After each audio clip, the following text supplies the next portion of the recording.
नमस्कार लाडकी बहिणींनो, Balaji online info channel तुमचे स्वागत आहे. लाडकी बहिणींनो, तुम्हाला खूप अत्यंत आनंदाची आणि महत्त्वाची बातमी इथे सांगणार आहे. आता लाडकी बहीण योजनेचे जे पोर्टल आहे त्यावर एडिटचं ऑप्शन आलेलं आहे.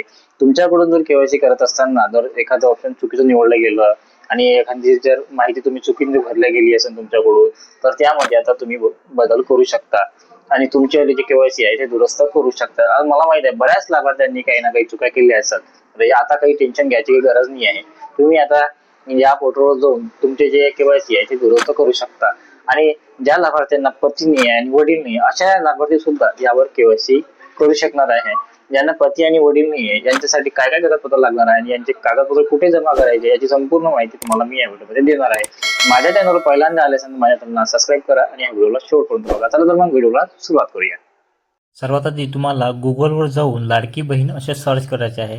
त्यानंतर तुमच्यासमोर असे एक डॅशबोर्ड ओपन होणार आहे. त्यामध्ये तुम्हाला खाली एवढ्या याच्यामध्ये काही अक्षर दिसत आहे. तिथे असे लिहिले आहे की ई-केवायसी प्रक्रिया राबवित असल्यास लाभार्थ्यांकडून पर्याय निवडताना संभ्रम असल्यामुळे ई-केवायसी करताना चुका झाल्या असल्यास पती किंवा वडील हयात नसलेल्या तसेच घटस्फोटित लाभार्थ्यांची ई-केवायसी प्रक्रिया पूर्ण करण्यासाठी अद्ययावत ई-केवायसी प्रक्रिया पूर्ण केली असल्यास येथे क्लिक करा.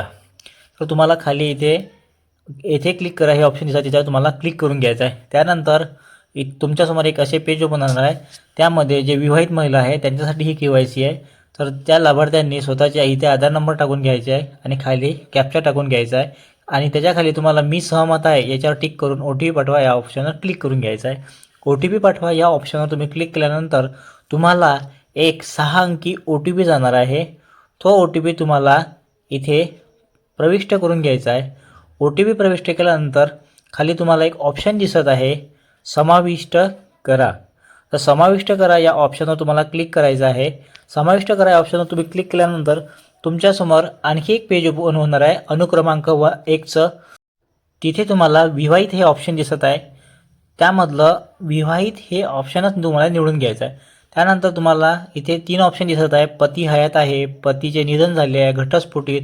तर त्यामधलं तुम्हाला पहिलं जे ऑप्शन आहे पती हयात आहे यावर तुम्हाला टिक करून घ्यायचं आहे. यावर टिक केल्यानंतर तुमच्यासमोर आणखी एक पेज ओपन होणार आहे. तिथे तुमचा जो पती आहे त्यांच्या इथं तुम्हाला आधार क्रमांक टाकून घ्यायचा आहे. आधार क्रमांक टाकल्यानंतर खाली तुम्हाला एक कॅप्चा दिसत आहे. तो कॅप्चा तुम्हाला इथं व्यवस्थित भरून घ्यायचा आहे.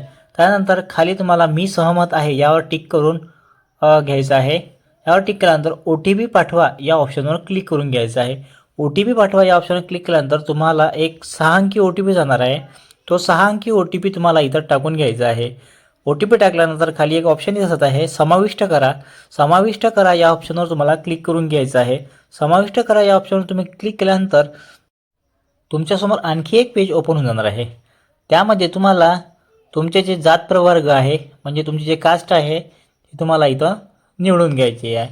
तुमची कास्ट निवडल्यानंतर खाली तुम्हाला A आणि B 2 पर्याय दिसत आहे. ते तुम्हाला व्यवस्थित वाचून घ्यायचे आहे आणि दोन्ही पर्यायामध्ये तुम्हाला नाही असे निवडून घ्यायचे आहे. म्हणजे नाही या ठिकाणी तुम्हाला टिक करून घ्यायचे आहे. त्यानंतर यावर टिक केल्यानंतर खाली एक ऑप्शन तुम्हाला एक ओळ दिसत आहे. तिथं लिहिलेलं आहे अनुक्रमांक A व B मध्ये देण्यात आलेली माहिती खरी असून खोटी आढळल्यास खोटी माहिती दिल्याप्रकरणी सक्त कारवाईस पात्र राहील. याच्यावर तुम्हाला टिक करून घ्यायचं आणि समाविष्ट करा या ऑप्शनवर क्लिक करून घ्यायचं. समाविष्ट करा या ऑप्शनवर क्लिक केल्यानंतर तुमची जे KYC आहे ते होऊन जाणार आहे.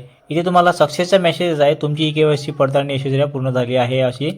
त्यानंतर आपल्याला आता विवाहित आहे पण पती नाही अशी KYC करायची आहे. तर हे KYC कशी करायची आहे तर सर्वात आधी लाभार्थ्याचे आधार क्रमांक टाकून घ्यायचे तुम्हाला इथे. लाभार्थ्याचे आधार क्रमांक टाकल्यानंतर खाली कॅप्चा आहे तो कॅप्चा व्यवस्थित तुम्हाला भरून घ्यायचा आहे. कॅप्चा भरल्यानंतर खाली मी सहमत आहे यावर टिक करायचं आहे. OTP पाठवा या ऑप्शनवर क्लिक करायचा आहे. तो OTP तुम्हाला एक 6 अंकी OTP येणार. तो OTP तुम्हाला इथं टाकून घ्यायचा आहे. समाविष्ट करा या ऑप्शनवर तुम्हाला क्लिक करून घ्यायचं आहे. समाविष्ट करा या ऑप्शनवर तुम्ही क्लिक केल्यानंतर तुमच्यासमोर आणखी एक पेज ओपन होऊन जाणार आहे. त्यामध्ये इथे तुम्हाला दिसत आहे विवाहित व अविवाहित 2 ऑप्शन दिसत आहे. पण इथं विवाहित या ऑप्शन तुम्हाला क्लिक करायचं आहे. तर यामध्ये तुम्हाला 3 ऑप्शन दिसत आहे पुन्हा पती हयात आहे, पतीचे निधन झाले आहे, घटस्फोटित. तर यामधलं तुम्हाला पतीचे निधन झाले आहे यावर तुम्हाला टिक करायचं आहे. यावर टिक केल्यानंतर तुमच्यासमोर आणखी एक पेज ओपन होणार आहे. त्यामध्ये तुम्हाला तुमचा जो जात प्रवर्ग आहे, जे तुमची जात असेल ते तुम्हाला इथे निवडून घ्यायची आहे. जात निवडल्यानंतर ए आणि बी ह्यामधले दोन इथं ऑप्शन दिले आहे. दोन्ही ठिकाणी तुम्हाला नाही नाही यावर टिक करायचं आहे. दोन्ही जर असं नाही हे टिक केल्यानंतर खाली तुम्हाला काही ओळ दिसत आहे, ते ओळ वाचून घ्यायची आहे व्यवस्थित तुम्हाला.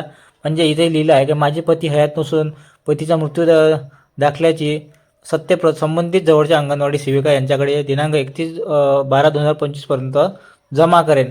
याच्यावर तुम्हाला टिक करून घ्यायचं आणि समाविष्ट करा ऑप्शनवर क्लिक करून घ्यायचं आहे. समाविष्ट करा या ऑप्शनवर क्लिक केल्यानंतर तुमची जी KYC आहे ते इथे सक्सेसफुल होऊन जाणार आहे आणि हे जे कागदपत्र आहे ते तुम्हाला अंगणवाडी सेविकाकडे जमा करावं लागणार आहे. त्यानंतर तिसरी जे KYC राहणार आपली, ज्यांना वडील नाही आहे. आता ही KYC ज्यांना वडील नाही त्यांच्यासाठी आहे. तर सर्वात आधी तुम्हाला तुमचे जे लाभार्थीचा आधार क्रमांक आहे तो तुम्हाला इथं टाकून द्यायचा आहे. लाभार्थीचा आधार क्रमांक टाकल्यानंतर खाली कॅप्चा दिसत आहे, तो कॅप्चा तिथं टाकून द्यायचा आहे. तर खाली मी सहमत आहे याच्यावर टिक करून समाविष्ट करा या ऑप्शन क्लिक करायचं आहे. त्यानंतर तुम्हाला इथे एक OTP येणार आहे, तो OTP तुम्हाला टाकून द्यायचा आहे. OTP टाकल्यानंतर पुन्हा तुम्हाला खाली एक ऑप्शन दिसत आहे समाविष्ट करा, त्यावर तुम्हाला क्लिक करून घ्यायचं आहे. समाविष्ट करा या ऑप्शनवर क्लिक केल्यानंतर तुमच्यासमोर आणखी एक पेज ओपन होणार आहे. त्यामध्ये तिथं तुम्हाला दोन ऑप्शन दिलेले आहे. एक आहे विवाहित व अविवाहित. तर त्यामध्ये तुम्हाला अविवाहित हे ऑप्शन निवडायचं आहे. त्यानंतर अनुक्रमांक 2 तुम्हाला इथे वडील हयात आहे आणि वडिलाचे निधन आहे. तर दोनपैकी तुम्हाला इथे एक ऑप्शन निवडायचा आहे. तर वडिलाचे निधन झाले या ऑप्शनवर तुम्हाला क्लिक करून घ्यायचं आहे. वडिलाचे निधन झाले या ऑप्शनवर तुम्हाला क्लिक करायचं आहे. त्यानंतर तुमच्यासमोर आणखी एक पेज ओपन होऊन जाणार आहे. त्यामध्ये तुम्हाला तुमचा जो जात प्रवर्ग आहे तो जात प्रवर्ग इथे निवडून घ्यायचा आहे. जात प्रवर्ग निवडल्यानंतर पुन्हा खाली तुमच्यासमोर दोन ऑप्शन दिसत आहे A आणि Bचे. ते तुम्हाला व्यवस्थित वाचून घ्यायचे आणि दोन्ही ठिकाणी तुम्हाला नाही नाही हेच निवडायचे आहे. निवडू नका, तुमचा फॉर्म पुन्हा चुकून जाणार आहे. दोन्ही ठिकाणी तुम्हाला नाहीच हे निवडायचं आहे. त्यानंतर खाली जे तुम्हाला काही ओळ दिसत आहे तिथं तुम्हाला तुमचा जो फॉर्म आहे तो अंगणवाडी सेविकाकडे जमा करायला लागणार आहे.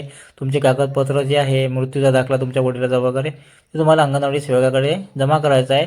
तर दोन्ही ठिकाणी तुम्हाला टिक करून घ्यायचं आहे. दोन्ही उपयुक्त माहिती बा खरी आहे, खोटी आढळल्यास त्यावर कोणती कारवाई करण्यात येईल असं जसं इथे लिहिलेलं आहे. त्यावर तुम्हाला टिक करून समाविष्ट करा या ऑप्शनवर क्लिक करून घ्यायचं आहे.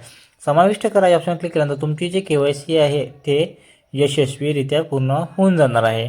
त्यानंतर अशा प्रकारे तुम्ही तुमच्या वडील नसल्याची KYC करू शकता. त्यानंतर तुमची KYC झाली की नाही झाली हे बघण्यासाठी पुन्हा तुम्हाला मेन मेन्यू यायचा आहे. तुमचा जो आधार नंबर आहे तो टाकून द्यायचा आहे. आधार नंबर टाकल्यानंतर खाली कॅप्चा जो आहे तो कॅप्चा टाकून द्यायचा आहे. त्यानंतर खाली मी सहमत आहे या ऑप्शनवर टिक करून समाविष्ट करा या ऑप्शनवर क्लिक करायचं आहे.